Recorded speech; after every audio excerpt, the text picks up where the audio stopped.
آیا ما خطا نمی کنیم؟ با سلام خدمت همگی دوستان. سوال آزمون و خطای تاریخی امروز را با شما دوستان مطرح می کنم. کدام یکی از جملات زیر از محمود احمدی نژاد رئیس جمهور اسبق دقیقاً جمله او نیست؟ 1. دختر 16 ساله دبیرستانی در زیرزمین خانه‌اش انرژی هسته‌ای تولید می‌کند. 2. مردم ایران میگویند اصلاً تحریم چی هست؟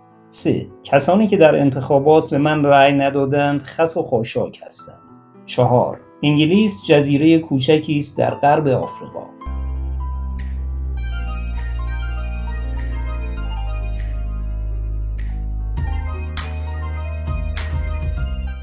محمود احمدی نژاد یکی از پرجنجال‌ترین سیاستمداران تاریخ ایران است که علاوه بر جملات معروف و پرمناقشه‌ای که بر زبان آورده، راهیابی مجددش به دفتر ریاست جمهوری در سال 1388 نیز منجر به اعتراضات بسیار گسترده‌ای به خصوص در تهران تحت عنوان جنبش سبز شد که ماه‌ها به طول انجامید. جملات او در گزینه‌های 1 و 2 و 4 را از زبان خودش بشنویم. دانشمندان هسته‌ای ما که متوسط سنشون کمتر از 25 سال است نشستن جلسه گذاشتند. این دختر خانم دعوت کردن پرسجو، دیدن درست میگه. گفتن خب بیام تو خونه‌ات ببینیم چیکار داری می‌کنی. اومدن در منزل دیدن این دختر بچه سوم دبیرستان با کمک برادر بزرگترش رفته یه سری قطعاتی رو از بازار گرفته و هم نصب کرده، واقعا انرژی هسته‌ای تولید کرد. تحریما اصلا تو ایران احساس نشد. شما اگر سفر کنید به ایران، برید در خیابون‌ها با مردم صحبت کنید، میگن تحریم چی هست اصلا؟ تحریم اصلا نمنده. ببینید این کشور انگلیس یه جزیره کوچولو در غرب آفریقا، اینها کشتی درست کردن، سلاح درست کردن، حمله کردن کشور هندوستان را که وسعت او 10 برابر انگلیس است، جمعیت او 10 برابر انگلیس است، او رو تحت سلطه. به این ترتیب گزینه‌های 1 و 2 و 4 گزینه‌های صحیح نیستند، زیرا همانطور که دیدیم بر زبان محمود احمدی نژاد رفتند. معروفترین عبارتی که تداعی کننده محمود احمدی نژاد در خاطره جمعی ایرانیان است عبارت خس و خاشاک میباشد و برداشتی که از جمله او میشود این است که کسانی که در انتخابات به من رأی ندادند خس و خاشاک هستند.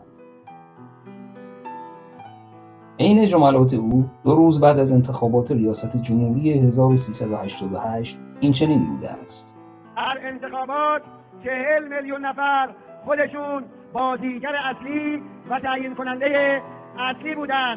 حالا 4 تا خط و خاشاک این گوشه ها. بنابراین اگر منصفانه و خالی از حب و بغض درباره شخصیت‌های تاریخی و اینجا درباره محمود احمدی نژاد قضاوت کنیم، در میابیم که دریافت و برداشت معمول ما از جمله او دقیق نبوده است. با توجه به اینکه تعداد کل شرکت کنندگان در انتخابات سال 88 40 میلیون نفر بوده و به ادعای نهادهای حکومتی و خود محمود احمدی نژاد 23 میلیون نفر از شرکت کنندگان به او رأی داده‌اند، نمیتوان از جمله او این برداشت معروف و متداول را داشت که مخالفان من یا کسانی که به من رأی نداده‌اند خس و خاشاک هستند.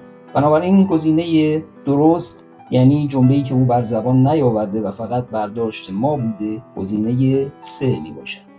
اکنون به پرسش آزمون و خطای ویدیوی آینده نیز پاسخ دهید. احمد قوام که در سال 1320 و زمان اشغال ایران به عنوان نخست وزیر برای دریافت حکم صدارتش به دیدار محمد رضا شاه جوان رفته بود، کدام جمله را بر زبان آورد؟ 1. تا آخرین لحظه به اعلیحضرت وفادار خواهم ماند. 2. در سایه رهبری داهیانه اعلیحضرت میهن را از اشغال خارج خواهیم کرد.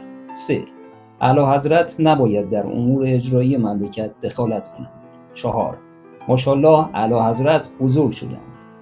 پاسخ خود را در بخش کامنت ها بنویسید. اگر تمایل دارید از ما حمایت کنید تا ویدیوهای آزمون و خطا ادامه پیدا کند، لطفاً ویدیو را لایک و کانال ما را سابسکرایب کنید.